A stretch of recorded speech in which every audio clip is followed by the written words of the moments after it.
여러분 안녕하십니까? 여수 MBC 뉴스데스크입니다. 풍력발전시설 설치 조건을 일부 완화하는 조례 개정안이 순천시 의회에 발의된 지 1년 3개월이 지났습니다. 지역 주민들은 찬반으로 갈려 지금까지 갈등을 빚고 있고 시의회는 3차례나 보류 결정을 내리면서 내부에서도 비판의 목소리가 커지고 있습니다. 문영철 기자입니다. 지난해 4월 순천시 의회에 발의된 도시계획 조례 개정안입니다. 도로나 주거지역, 축사 2km 이내에는 풍력 발전 시설을 설치할 수 없지만 발전 사업에 주민들이 참여하고 모든 세대의 동의를 얻으면 발전 시설을 지을 수 있도록 예외를 허용하는 내용입니다. 조례 개정을 요청한 주민들은 지리적 여건상 농사를 짓기 쉽지 않고 고령화된 농촌에서 조금이나마 소득을 올릴 수 있는 길은 풍력 발전이라며 개정안 통과를 요구하고 있습니다. 햇빛연금이라는 거 바람연금 같은 것도 지금 정부 차원에서도 하려고 하지 않습니까? 저희가 한번 스스로 한번 해보자 해서 만드는 거잖아요. 이건 적극적으로 이렇게 권장해야 된다. 반면 다른 지역 주민들은 대책위원회까지 꾸려 개정안에 반발하고 있습니다. 예외 규정을 두면 풍력 발전 시설이 무분별하게 들어설 가능성이 크고 환경 훼손과 건강상 피해는 물론 마을 주민 간의 갈등과 반목 등 심각한 부작용이 발생한다는 이유에서입니다. 발전기를 설립하는 그런 과정 속에서 지역민들 물어보면 어디나 찬성이 있고 반대가 있어요. 이웃이 적이 돼. 마을 공동체 파괴. 그것이 보편화되어 있는 상황입니다. 시의회는 개정안 심의에 들어갔지만 지난해 2차례 보류 결정을 내렸고 지난달 정례회에서도 개정 여부를 매듭짓지 못했습니다. 찬반 의견이 첨예하게 대립하는 사안이라 결론을 내기가 쉽지 않다는 입장이지만 주민 갈등이 1년 넘게 이어지고 있는 상황에서 안건을 3차례나 보류한 것은 상임위원회가 제 역할을 못하는 것이라거나 내년 지방선거를 앞두고 눈치를 보고 있다는 비판이 시의회 내부에서도 나오고 있습니다. 이에 대해 도시건설위원회는 다음 주쯤 간담회를 열어 양측의 의견을 다시 수렴한 뒤 이달 중순 예정된 임시회에서는 최종 결론을 낼 계획이라고 밝혔습니다. MBC 뉴스 문형철입니다. 최근 해상풍력특별법이 국회를 통과하면서 국내 해상풍력 발전 산업이 한층 더 속도를 내고 있습니다. 본격적인 도약을 위해 해상풍력의 핵심 기술과 미래를 이끌어 나갈 국내외 기업들이 한자리에 모였습니다. 안준호 기자입니다. 풍력 터빈부터 블레이드, 갖가지 하부 구조물까지 해상풍력의 현재와 미래를 보여주는 기술력이 한 곳에 모였습니다. 2025 해상풍력 공급망 컨퍼런스에는 국내외 6개국 74개 기업이 참여해 최신 기술과 프로젝트들을 선보였습니다. 컨퍼런스에서는 네덜란드 등 세계 신재생에너지 강국의 정책과 산업도 소개돼 눈길을 끌었습니다. 거대 산업 속 긴밀한 협조 체계를 구성하기 위해 모인 기업들 사이에서 전남의 기업들은 선도적인 역할을 담당한다고 자부했습니다.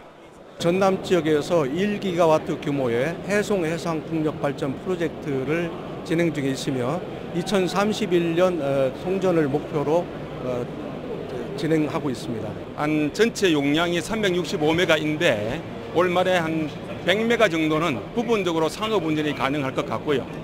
정부가 기후 위기에 대응하기 위해 설정한 목표는 오는 2030년까지 14.3기가와트 규모의 해상풍력 발전 단지를 조성하는 것. 이를 위해 복잡했던 기존 해상풍력 인허가 절차를 간소화하고자 국회는 최근 해상풍력 특별법을 통과시켰습니다. 정부가 해상풍력 정책을 보다 체계적이고 속도감 있게 추진할 수 있게 되었고 철강, 건설, 조선, 전기 등 관련 산업이 시너지를 낼 수 있는 근거를 마련했습니다. 전문가들은 해상풍력 성공을 위해 전남의 풍부한 해양 자원과 조선, 철강 등 연관 산업의 협력이 중요하다고 강조했습니다. 우리나라 기업들에게 기회가 되는 것은 해상풍력 사업을 건설하고 운영하기 위해서는 고도로 숙련된 그리고 훈련된 그 조선 해양 플랜트나 중공업 이런 그 철강 이런 기업들이 많이 필요합니다. 이 자리에서는 일본 등 해외 협회와의 협약도 체결하며 국내 해상풍력 산업의 글로벌 경쟁력 강화에 힘을 보탰습니다. 2025 해상풍력 공급망 컨퍼런스는 오는 4일까지 이어집니다. MBC 뉴스 안준호입니다. 순천만 국가정원 습지가 지난해 전국에서 5번째로 많은 입장객이 몰린 관광지로 나타났습니다. 관광지식 정보 시스템을 보면 지난해 순천만 국가정원 습지 입장객은 430만 4천여 명으로 경복궁, 킨텍스, 에버랜드, 롯데월드 다음으로 많았습니다. 순천만에 이어 전남에서 2번째로 많은 관광객들이 찾은 곳은 여수 돌산공원 해상케이블카로 103만 명을 기록했고 목포 해상케이블카, 순천 나간읍성 등이 뒤를 이었습니다. 여수시가 제33차 유엔 기후변화협약 당사국 총회 유치와 2016 여수세계 선박람회 성공 개최를 위해 7개 유관기관 단체와 탄소 중립, 녹색 생활 실천 업무 협약을 체결했습니다. 이번 협약은 일회용품 사용을 줄이고 탄소 배출 감소에 참여하는 일상 속 녹색 생활 실천을 장려하기 위한 것으로 시의회와 도시관리공단, 소상공인연합회, 지속가능발전협의회 등 7개 기관단체가 동참했습니다. 여수시는 이번 협약을 계기로 탄소 중립 생활문화 정착을 위한 시민 참여 기반의 확대는 물론 지역경제 활성화와 국제 생사 유치에도 긍정적인 파급 효과가 있을 것으로 기대하고 있습니다.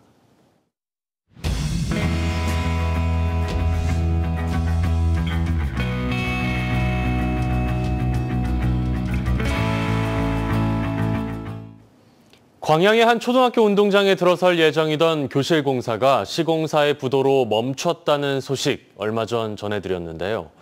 학생들의 피해만큼이나 공사에 참여했던 업체들도 대금을 한 푼도 받지 못했다며 어려움을 호소하고 있습니다. 이슈 현장 다시 간다. 최황지 기자입니다. 학생들이 있어야 할 운동장에는 공사 자재만 가득 쌓여 있습니다. 지난해 8월부터 시작된 공사는 지하실과 화장실 공정까지 마무리됐지만 정작 공사에 참여한 업체들은 한 푼도 받지 못했습니다. 저희 같은 경우에는 이런 다 임대료도 금액이 지금 올라가고 있습니다. 하루하루. 그 피해가 지금 우리가 고스란히 지고 있습니다. 지금 하도급이. 원청업체는 발주청인 도교육청으로부터 8억 원의 선급금을 받고서도 정작 하청업체에게 돈을 지급하지 않았습니다. 교실을 증축하려던 공사는 결국 하청업체들의 유치권 행사로 중단됐습니다. 철거를 포함해 건축, 토목 등 15개의 하청업체가 일을 하고도 못 받은 돈은 5억 원이 넘습니다. 어린이집이 있던 터는 이렇게 모두 철거가 된 모습인데요. 막상 해체 공사를 맡았던 업체는 공사비 7천만 원가량을 못 받았습니다. 교육청 공사니까 믿고 일했던 업체들은 답답함을 호소합니다. 어떻게 식대도 못 주는 회사랑 계약을 해갖고 식비도 못 주냐 이거예요. 그리고 나 몰라라 하고 다른 사람들도 내가 식대를 못 받았다니까 다 이해가 안 간대요. 관공서 공사인데. 최근 도교육청은 원청업체와 계약을 해지하고 잔여 공사에 대한 새 입찰을 준비하고 있습니다. 하지만 하청업체 측은 현실성이 없다며 공사비 대불 등 실질적 대책을 촉구하고 있습니다. 입찰을 붙이겠다. 입찰을 업체도 없습니다. 이렇게 유치권 행사를 하고 있는데 어떤 업체가 와서 이 돈을 해결해갖고 6,700을 내갖고 오면서 할 수 있냐 그 말이죠. 문제가 된 원청업체 측은 지불 능력과 계획을 묻는 질문에 아무런 답을 하지 않았습니다. 그런 가운데 해당 업체는 최근 도교육청이 추진한 또 다른 사업에서 1순위 낙찰을 받았습니다. 최종 심사에서 부적격 처리됐지만 하청업체들은 교육청의 부실한 검증 시스템이 이 사태의 원인이라고 지적했습니다. MBC 뉴스 최양지입니다. 심장과 뇌혈관 응급진료를 할 수 있는 지역 심뇌혈관 질환센터가 순천에서 본격적인 운영에 들어갔습니다. 고령화로 지역에서 관련 환자가 계속 늘고 있는데요. 센터를 유지, 확장할 수 있느냐가 관건입니다. 유민호 기자입니다. 협심증으로 병원을 찾은 환자. 관상동맥이 좁아져 가슴 통증을 유발하는 질환으로 혈관을 넓히는 시술이 한창입니다. 보건복지부는 올해 초 심사를 거쳐 순천 성가롤로 병원을 지역 심뇌혈관 질환센터로 신규 지정했습니다. 전국에서 10곳이 이름을 올렸는데 전남에서 유일합니다. 7월 정식 개소에 맞춰 인력과 장비를 보강했습니다. 24시간 응급 대응 체계를 강화했고 특히 예방과 재활 관리 기능이 추가됐습니다. 우리가 지역 필수 의료 기관으로 선정된 것은 24시 365일 할 수 있는 그런 기틀을 마련하게 된 것이고, 그리고 이 기틀이 조금 더 안정적으로 갈 수 있도록 우리가 서포트를 받는 게 필요하고요. 매년 정부 평가를 받아야 하는데 과제가 만만치 않습니다. 사실상 최소 인력으로 센터를 구축한 상황. 고령화로 지역 심내혈관 환자는 갈수록 증가하고 있어서 의료진 과부하가 걸릴 수 있다는 우려입니다. 순천뿐 아니라 광양과 여수, 구례와 고흥 등에서 발길이 이어지는 만큼 주민 건강권 보장을 위한 지자체 협력이 필요한 때입니다. 실제 성가롤로 병원을 찾은 뇌졸중 환자 통계를 보면 10명 중 6명은 순천 외 지역에서 왔으며 인근 광양과 여수의 비중이 컸습니다. 순천시뿐만이 아니라 전라남도 그리고 인근 지자체에서도 좀 관심을 가져서 이게 효율적으로 좀 운영이 될 수 있도록 지자체에서 재정을 지원한다거나 인력 풀을 좀 운영한다거나. 센터와 순천시는 우선 지역병원과 진료 협력 체계를 구축하고 인근 지자체와 협의를 이어갈 계획입니다. MBC 뉴스 유민호입니다. 여수시 의회가 지난 1년 동안 민생 회복과 정책 현장에 집중했다며 앞으로 1년도 시정부 견제와 책임 의정에 주력하겠다고 밝혔습니다. 여수시 의회는 오늘 제8대 후반기 1년 기자간담회를 갖고 지난해 정치적인 격변기 속에서도 시민과 함께 지역의 중심을 지켰다며 산단 위기에 따른 민생 회복과 시정 감시, 시민 체감 입법과 현장 중심의 의정 활동 등 4가지 주요 성과를 열거했습니다. 시의회는 또 남은 1년도 산단 경쟁력 회복 기반 마련과 선박람회 성공 개최 지원, 책임 의정 실현 등을 위해 더 큰 책임감과 실천력으로 임하겠다고 강조했습니다. 포스코 광양제철소가 냉연 코일 생산 주요 과정에서의 속도를 자동으로 제어하는 새로운 기술력을 확보했습니다. 포스코 광양제철소는 냉연부와 기술연구원의 협업으로 냉간 압연 생산 공정에 자동 속도 제어 기술을 자체 개발해 시간당 10톤 이상의 생산성을 극대화하고 품질 개선, 안전성도 동시에 확보했다고 밝혔습니다. 그동안 냉연 코일 생산은 작업자가 직접 모니터와 생산 라인을 지켜보며 한 공정에서 속도가 느려지거나 빨라지면 다른 공정의 속도를 맞춰 조정하는 수동 방식으로 제어해왔습니다. 전남 동부권 전역에 폭염 경보가 내려진 가운데 내일도 매우 덥겠습니다.